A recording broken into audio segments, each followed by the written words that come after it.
கிறிஸ்துவில் பிரியமானவர்களே, ஆண்டவராகிய இயேசு கிறிஸ்துவின் நாமத்திலே உங்கள் யாவரையும் வாழ்த்தி ஆசிர்வதிக்கிறேன்.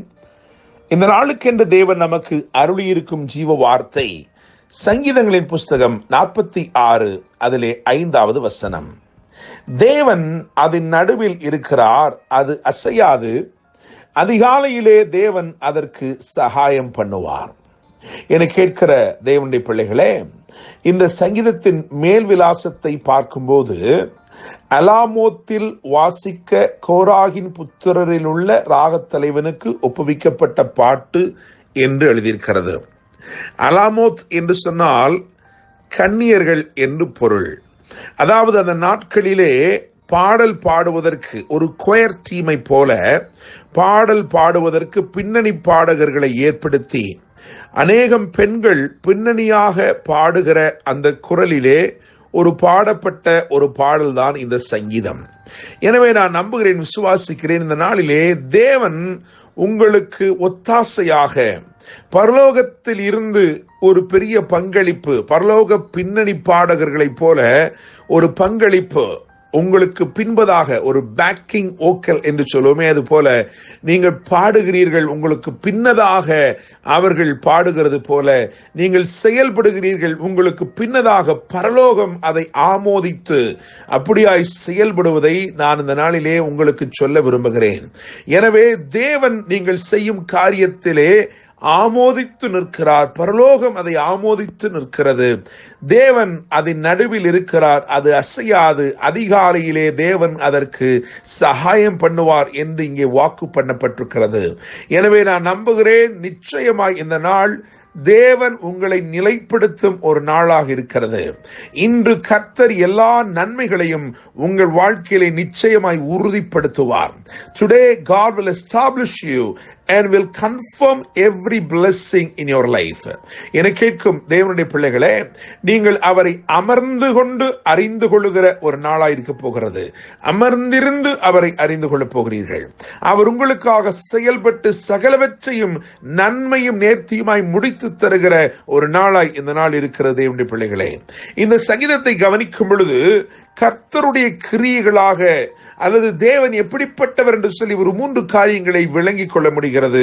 அவைகளை முதலாவது நான் வரிசைப்படுத்த விரும்புகிறேன். காரணம், இந்த சங்கீதத்திலே 3 முறை அடைக்கலம் என்கின்ற வார்த்தை பயன்படுத்தப்பட்டிருக்கிறது. அதில் விசேஷமாக 2 முறை உயர்ந்த அடைக்கலம் என்று 7வது வசனத்திலும் 11ஆம் வசனத்திலும் பயன்படுத்தப்பட்டிருக்கிறது. எனவே முதலாவது அடைக்கலமான தேவன் என்று நான் சொல்ல விரும்புகிறேன். இந்த தேவன், நீங்கள் ஆராதிக்கிற நம்முடைய தேவன் எப்படிப்பட்டவர் என்று சொன்னால் அவர் அடைக்கலமான தேவன். இரண்டாவதாக வேதம் சொல்லுகிற அதே 1ஆம் வசனத்திலே அவர் அனுகூலமான துணையாயிருக்கும் தேவன். அனுகூலமான துணை, ஆங்கிலத்திலே a very present help என்று எழுதியிருக்கிறது. எனவே அவர் அனுகூலமான துணையாயிருப்பவர். இன்னொரு விதத்திலே சொன்னால் கூடவே இருந்து துணை செய்பவர், உங்களை தேற்றுகிறவர். மூன்றாவதாக அதிகாலையில் சகாயம் பண்ணும் தேவன். இவருடைய சகாயம், இவர் சகாயம் பண்ணும்படி நிற்பதே உங்கள் வாழ்க்கையில இருளை துரத்தி ஒரு அதிகாலையை ஏற்படுத்துகிறது. எனவே இவர் சகாயம் பண்ணுகிற தேவன், அதிகாலையிலே சகாயம் பண்ணுகிறார். என கேட்கிற தேவனுடைய பிள்ளைகளே, உங்களுக்கு உயர்ந்த அடைக்கலமாய் அவர் நிச்சயமாய் இருக்கிறார். அனுகூலமான துணையாய் இருக்கிறார். இந்த நாளிலே உங்களுக்கு சகாயம் பண்ணுகிறவராய் உங்களோடு கூடவே இருக்கிறார். 4வது வசனத்தை கவனிக்கும் பொழுது ஒரு நதி உண்டு என்று எழுதியிருக்கிறது. அந்த நதியை குறித்து ஒரு 3 காரியங்களை வேதத்தின் வெளிச்சத்திலே உங்களுக்கு முன்பதாக நான் வைக்கும்படிக்கு விரும்புகிறேன். நாம் வாசித்த இந்த வேத பகுதியிலே கவனிங்கள். 46ஆம் சங்கீதம் அதிலே 4வது வசனத்தை கவனிக்கும் பொழுது அங்கே இந்த வார்த்தை எழுதப்பட்டிருக்கிறது. ஒரு நதி உண்டு, அது நீர்க்கால்கள் தேவனுடைய நகரத்தையும் உன்னதமானவர் வாசம் பண்ணும் பரிசுத்த ஸ்தலத்தையும் சந்தோஷிப்பிக்கும் என்று எழுதியிருக்கிறது. எனவே இந்த நதியாகிய பரிசுத்த ஆவியானவர் என்ன செய்கிறார் என்றால், முதலாவது அவர் சந்தோஷிப்பிக்கிறவராயிருக்கிறார். உங்கள் வாழ்க்கையிலே சந்தோஷத்தை ஏற்படுத்துகிறவராயிருக்கிறார். இதுவரைக்கும் ஒருவேளை நீங்கள் துக்கத்தோடு இருந்திருக்கலாம், சில காரியங்கள் உங்களை துக்கப்படுத்தி வேதனைப்படுத்தி இருந்திருக்கலாம். ஆனால் இன்றைக்கு பரிசுத்த ஆவியானவர் ஒரு நதியை போல பாய்ந்து வருகிறார். பள்ளங்களை நோக்கி, தாழ்விடங்களை நோக்கி பாய்ந்து வருகிற பரிசுத்த ஆவியானவர் உங்கள் வாழ்க்கையிலே முதலாவது அவர் சந்தோஷத்தை ஏற்படுத்துகிறார். இரண்டாவதாக இந்த நதி குறித்து சங்கீதம் 65 அதிகாரத்திலே 9வது வசனத்தில் கவனிக்கலாம். தேவரீர் பூமியை விசாரித்து அதற்கு நீர் பாய்ச்சுகிறீர், தண்ணீர் நிறைந்த தேவநதியினால் அதை மிகவும் செழிப்பாக்குகிறீர் என்று சொல்லி. எனவே சந்தோஷிப்பிக்கும் நதி அடுத்தபடியாக உங்கள் வாழ்க்கையில் என்ன செய்கிறது என்றால் செழிப்பாக்குகிறது. இன்றைக்கு கர்த்தர் உங்களை செழிப்பாக்கும்படிக்கு விரும்புகிறார். உங்களுடைய வாழ்க்கையிலே வறட்சியாய் இருந்த சகலவற்றையும் முடித்து போடும்படிக்கு விரும்புகிறார், செழிப்பாக்க விரும்புகிறார். சந்தோஷிப்பிக்கும் நதி அடுத்தபடியாய் செழிப்பாக்குகிறது. இன்னுமாக எசேக்கியேல் 47 அதிலே 9வது வசனத்தை கவனிக்கும் பொழுது, இந்த நதி போகும் இடமெல்லாம் ஜீவராசிகள் ஆரோக்கியப்பட்டு பிழைக்கும் என்று எழுதியிருக்கிறது. எனவே மூன்றாவதாக இந்த நதி சுகமாக்கும் நதியாய் இருக்கிறது.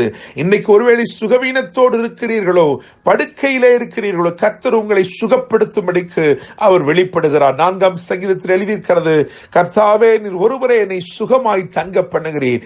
இவர் உங்களை சுகப்படுத்துகிற தேவன், ஆரோக்கியத்தை உண்டு பண்ணுகிற தேவனாய் இருக்கிறார். எனவே பரிசுத்த ஆவியானவர் எங்கே வருகிறாரோ அங்கே நிச்சயமாய் சந்தோஷம் உண்டு. பரிசுத்த ஆவியானவர் எங்கே வருகிறாரோ அங்கே செழிப்பு உண்டு. பரிசுத்த ஆவியானவர் எங்கே வருகிறாரோ அங்கே சுகமும் ஆரோக்கியமும் உண்டு.